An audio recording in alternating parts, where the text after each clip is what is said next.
ocasiones no podemos localizar cuál es el centroide de una figura en su eje X cuando no se trata de figuras simples como las que comúnmente manejamos. Vamos a hacer un ejemplo de cómo se calcula el centroide para una figura compuesta, es decir, cualquier tipo de figura. En este ejemplo vamos a utilizarlo sobre una forma trapezoidal. Tengo un trapecio que se ve aquí en color naranja con una base de 8, una base menor de 3.5 y una altura de 4. En este caso sin unidades. Simplemente vamos a manejar el método. La fórmula para obtener el centroide en el eje X para una figura compuesta es igual a la fórmula de aquí. La sumatoria de las áreas multiplicadas por su centroide entre las sumatorias de las áreas de cada figura en la que vamos a subdividir nuestra figura compuesta basándonos en los centroides que sí sabemos calcular, es decir, la de rectángulos, triángulos, círculos, etc. Lo primero que hay que hacer es esta figura decidir cómo la vamos a subdividir. En este caso, para este trapecio, lo más sencillo es que esta parte de aquí la subdividamos en un rectángulo y un triángulo. En color azul voy a marcar mi figura número 1,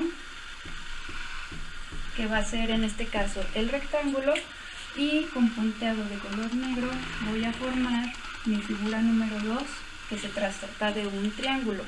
Estas dos figuras sí las podemos manejar de manera más cómoda. Vamos a generar entonces, como está aquí marcado en color verde, esta tabla, donde vamos a ir haciendo uno por uno lo siguiente.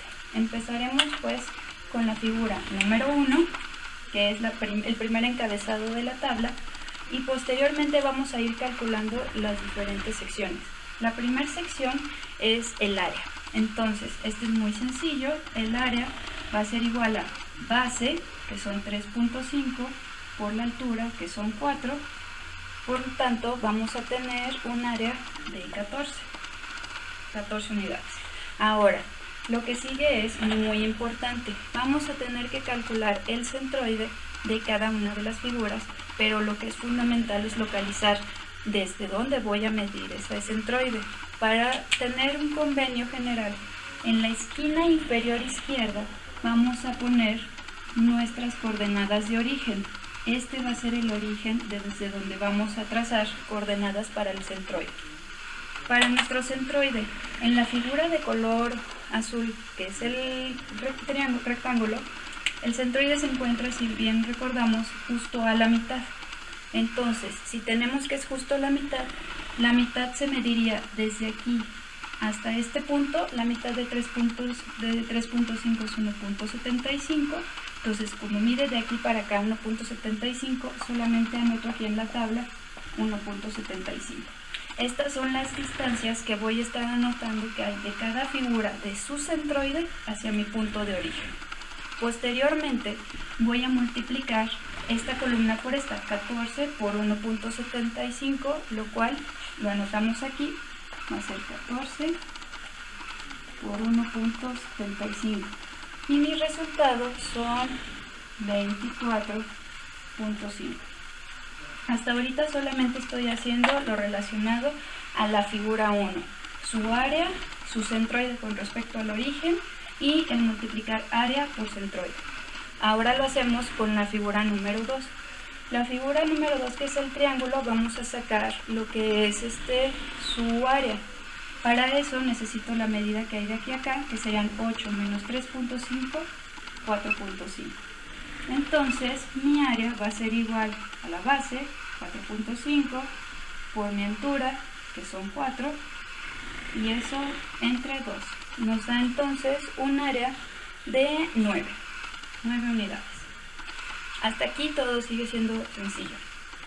Lo que podríamos manejar un poco más complicado es cómo obtenemos el centroide de un triángulo. Como se trata de un triángulo rectángulo y su ángulo de 90 se encuentra en este punto de aquí, el triángulo se divide la base en 3 y en este punto, en el primer tercio, con respecto al ángulo de 90, es donde está el centroide.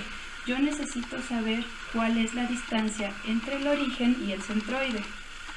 Si yo divido entre 3, 4.5 y le sumo estos 3.5, voy a tener una distancia total de 5 unidades, desde este punto hasta este punto.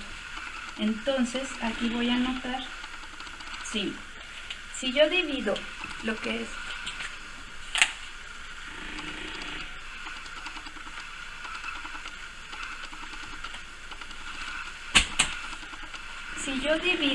lo que viene siendo los 4.5 entre 3, obtendría 1.5.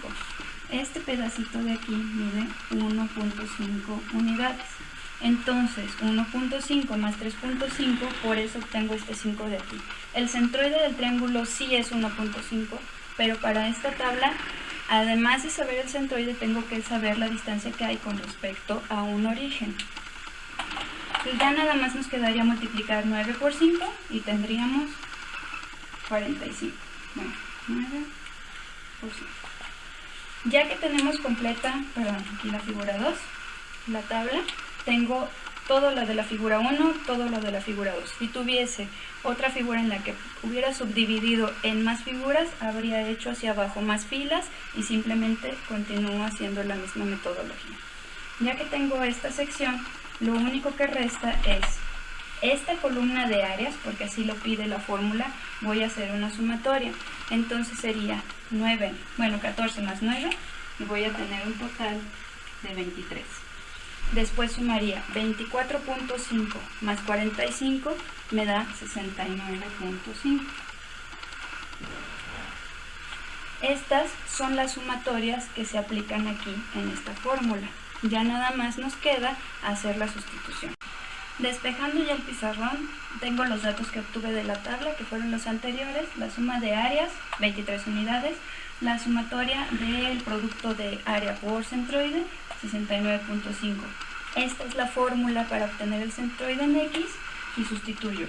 Esta sumatoria sería 69.5 entre la sumatoria de áreas, que es 23. Esto me da un total de 3.02. Es decir, a esta distancia del origen se localiza el centroide de esta figura. ¿Qué quiere decir eso? Lo que quiere decir es que a una distancia de aquí, vamos a pensar, son 3.02, más o menos por esta altura, yo tengo el centro de gravedad de esta figura. Entonces, en este punto de aquí se localizaría el centroide solamente en el eje X. Algo similar es para localizarlo en el eje Y, pero esto nada más es para localizar el centro de gravedad en el eje X. Con esto ya podemos calcular cualquier centroide de cualquier tipo de figura en su eje X.